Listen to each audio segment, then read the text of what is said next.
One PTPN, One Culture, tumbuh, juara, bangun negeri. Perkenalkan, nama saya David Eston.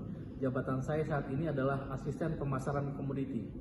Unit kerja saya adalah di PT Perkebunan Nusantara 1 Regional 2. Allah Subhanahu wa Ta'ala mendorong umatnya untuk mengelola sumber daya alam dengan bijaksana, termasuk dalam pertanian. Dalam Al-Quran, Allah Subhanahu wa Ta'ala mengingatkan manusia untuk tidak merusak bumi. Dalam surat Al-A'raf ayat 56, yakni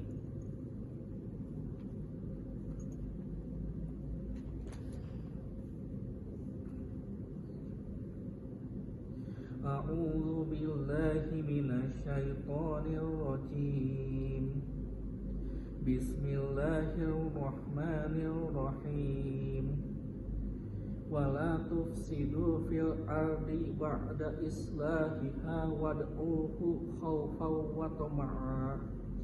Inna rahmatallahi qaribun minal muhsinin. Artinya, Allah berfirman, dan janganlah kamu berbuat kerusakan di bumi setelah Allah memperbaikinya.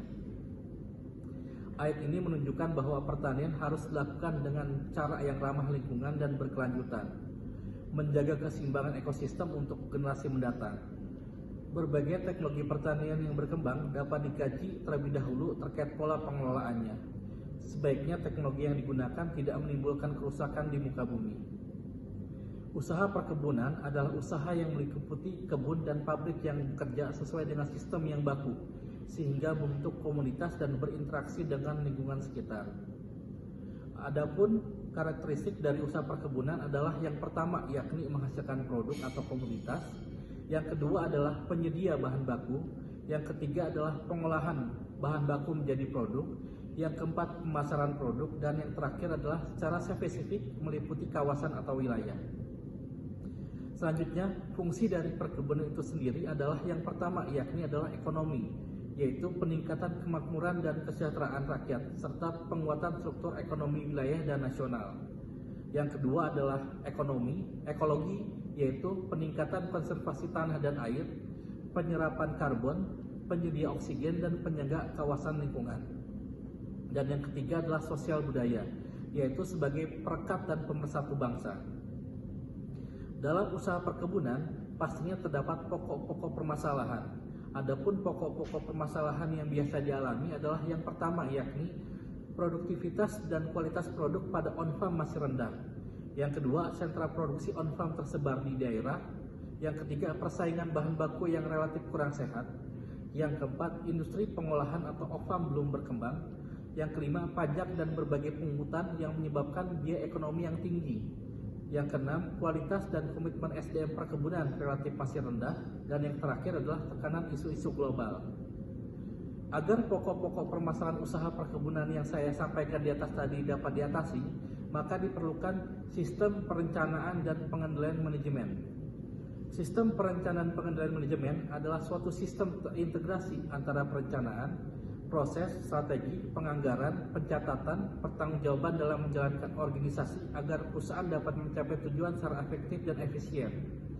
Adapun fungsi dari sistem perencanaan pengendalian manajemen adalah sebagai tools untuk membantu manajemen dalam mengarahkan organisasi untuk mencapai tujuan. Selanjutnya, dalam menyusun bisnis plan atau rencana usaha, terdapat 9 aspek atau komponen yang harus kita ketahui, yakni aspek pertama adalah deskripsi usaha, yakni komponen ini akan berisi tentang penjelasan bidang usaha, produk yang akan dijual, hingga potensi berkembang di masa depan. Aspek kedua adalah strategi marketing, yakni adalah strategi marketing dapat kita peroleh melalui analisis SWOT pada produk yang kita jual. Analisa tersebut meliputi keunggulan, kelemahan, peluang, dan juga ancaman bagi suatu produk. Yang aspek ketiga adalah analisa pesaing. Analisa pesaing dibutuhkan untuk mengetahui apa kelemahan kompetitor pada pasar yang sama. Hal ini dapat membantu kita untuk mengimplementasikan strategi marketing yang lebih efektif dari pesaing serta mendominasi persaingan bisnis di dunia industri. Aspek keempat adalah desain pengembangan. Desain pengembangan dibutuhkan untuk mengetahui rencana usaha di masa depan dan memperjelas perencanaan biaya bisnis perusahaan kita. Aspek kelima adalah implementasi proses produksi, yakni setelah melakukan analisa di atas, kita dapat mengimplementasikannya serta saat memproduksi produk. Dengan direncanakan sebelumnya, maka produk yang kita hasilkan akan lebih efisien dan sesuai dengan harapan. Aspek keenam adalah pemantauan produk. Perencanaan usaha dan penentukan strategi yang matang telah dilakukan. Sekarang saatnya perusahaan kita meluncurkan produk. Dalam hal ini kita harus tetap memantau bagaimana reaksi pasar terhadap peluncuran tersebut. Aspek ketujuh adalah memaksimalkan manajemen operasional. Langkah selanjutnya dalam perencanaan usaha adalah mengatur manajemen operasional bisnis. Manajemen operasional yang dimaksud adalah terkait pengaturan alat untuk produksi dan bahan baku yang digunakan. Aspek ke-8 adalah estimasi biaya, yakni pembentukan bisnis plan. Yang baik juga harus dapat mencatat estimasi biaya secara rinci. Dengan perencanaan biaya yang sesuai, perusahaan dapat berjalan dengan optimal dan terrealisasikan dengan efisien. Dan aspek terakhir adalah evaluasi. Terakhir, kita harus mengevaluasi atau meninjau kembali perencanaan perusahaan yang telah disusun. Perencanaan di atas tentunya akan mengalami sedikit perbedaan ketika dilakukan di dunia nyata. Demikian saya sampaikan manajemen bisnis perusahaan, yakni dengan memperhatikan aspek-aspek perencanaan perusahaan di atas secara komprehensif, kita selaku pelaku usaha dapat meningkatkan peluang keberhasilan dalam menjalankan bisnisnya. Terima kasih.